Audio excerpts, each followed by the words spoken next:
அனைவருக்கும் இதயத்தின் பொங்கல் நல்வாழ்த்துக்கள். பொங்கலோ Pongal.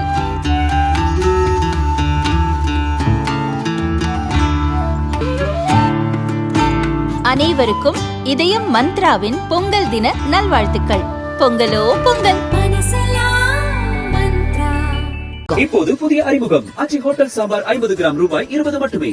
Wherever you go, whatever you do, throw a little at it. Omax, Vest and Briefs.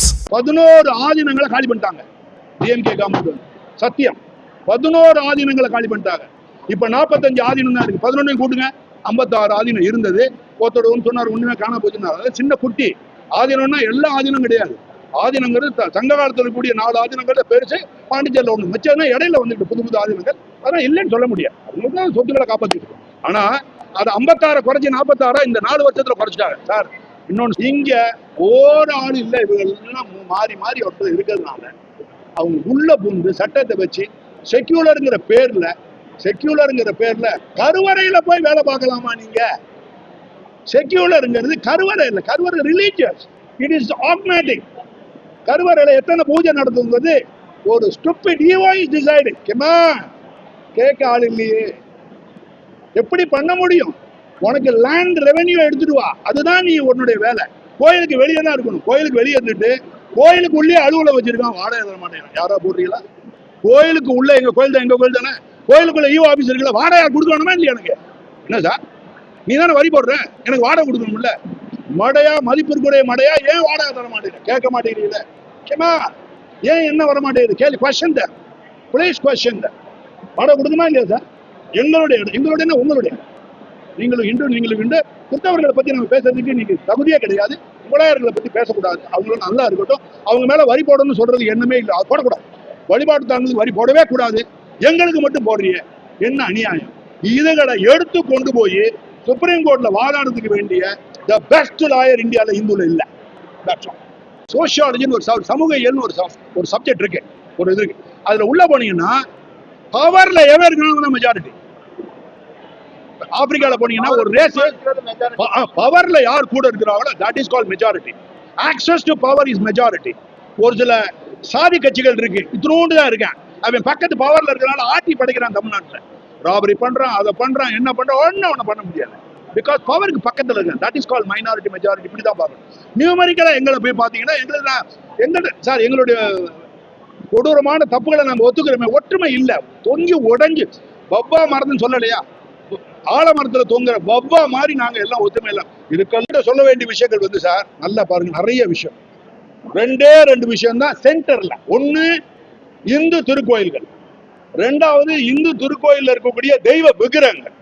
இது சம்பந்தப்பட்ட சொத்துகள், அசையும் அசைய சொத்துக்கள்.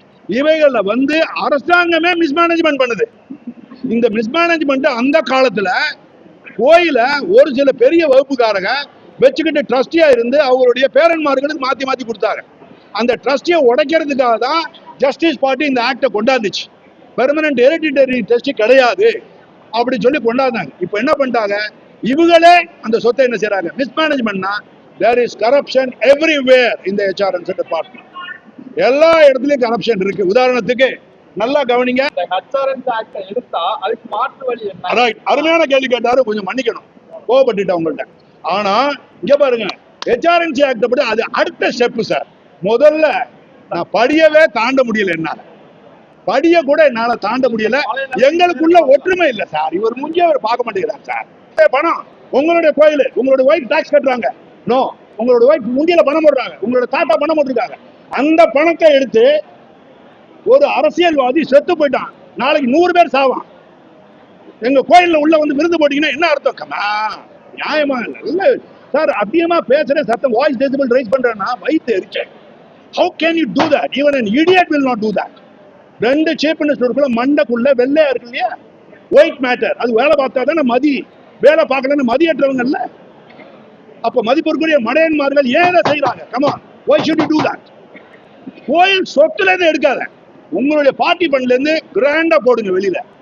டிஸ்ட்ரிக்ட் ஆபீசர் நல்லா செலவழிங்க, நல்லா இருக்கட்டும், பெரிய மனிதர் அவரை இதை காட்டிலும் சிறப்பிக்கணும். யார மிஸ்டர் அண்ணாதுரைய இதை காட்டிலும் சிறப்பிக்கணும். போராடினவர், தமிழுக்காக செஞ்சவர், ஒரு சில ஒரு ஜாதி கொடுமைக்கெல்லாம் வேலை பார்த்தோம், சும்மாலாம் சொல்ல முடியாது. கோயில்ல மட்டும் எடுக்க சார், கோயிலுக்கு வராத வரைக்கும் நாங்களோ இவங்களோ இல்லை, நான் எட்டி கூட பார்க்க மாட்டேன் சார். முன்மாணிக்கவன்ல ஒரு இந்த மதிப்பு என்னையும் நீங்க மதிப்பு மகன்மான்னு சொன்னீங்கன்னா கோயில் சம்பந்தப்பட்ட விஷயத்துல சத்தியமா நான் வரவே மாட்டேன். தெய்வ விக்கிரங்கள், சொத்துக்கள் வாங்குறதுக்கு ஒரு டீம் அமைச்சிருக்கோம். இந்த மாதிரி டீம் இருக்கா. இவங்க மெட்ராஸ்ல மிஸ்டர் டி.ஆர். ரமேஷ், ஸ்ரீரங்க நரசிம்மன், இந்த மாதிரி ஹரிகரன், இவங்கெல்லாம் இருக்கிறாங்க.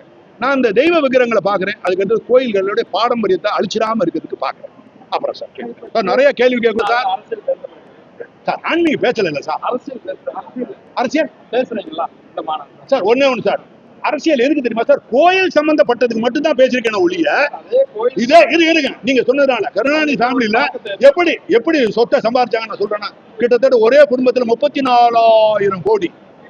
மிஸ்டர் கருணாநிதியோட ரிலேட்டிவ்ல நீங்க வாயை புடுங்குறீங்களா? நானே ரெடியா இருக்கேன் உங்களுக்கு சொல்றது. இல்ல எனக்கே வாயில நீங்க புடுங்க முடியாது சார். டெலிபரேட்டா உங்கள்கிட்ட சொல்றேன். கேட்டா வெளியே சொன்ன ஒருத்தர் கேட்டாரு, நான் பதில் சொன்னேன், அப்படிதான் சொல்லுவேன். அப்படி பார்க்கும்போது ஒரே ஒரு ஆளுக்கு 1947 முன்னாடி 1915 பாப்பேன், 1915 பாப்பேன், 1915 பாப்பேன். Now 34,000 crore. அதை பத்தி நான் பேச வந்தேன். நீங்க கேட்டதுனால சொல்றேன், உங்க பேரன்னு சொல்ல உங்க நியூஸ் பேப்பரையும் கேட்கறேன். நீங்க கேட்டதுனால பதில் சொல்றேன். அதுக்கு நான் வரவே இல்லை. அரசியலை எதுக்கு பேசுறேன்னா, கோயிலை நான் காப்பாத்துறதுக்கு எப்படி போறது சார்? பழங்காலத்து சேர சோழ பாண்டியர்களை நம்ம எல்லாரும் ஆயுதங்கள் எடுத்து சண்டை போடுறதுக்கு சட்டம் இல்லை. அப்ப வீரம் இன்னைக்கு கிரைம் ஆகி போச்சு. அதே சட்டம் இருந்துச்சுன்னா உங்கள்ட்ட நாங்க பிச்சை எடுத்துட்டு போவோம். ஃபெனஸ்ட் மேட்டர் 2 hours எடுத்து வேலையை பார்த்துக்கிட்டே இருப்போம். வேலையை முடிச்சுட்டு போயிடுவோம். சட்டத்துல இடம் இல்லை. இன்னைக்கு குற்றமாயி போச்சு வீரம்.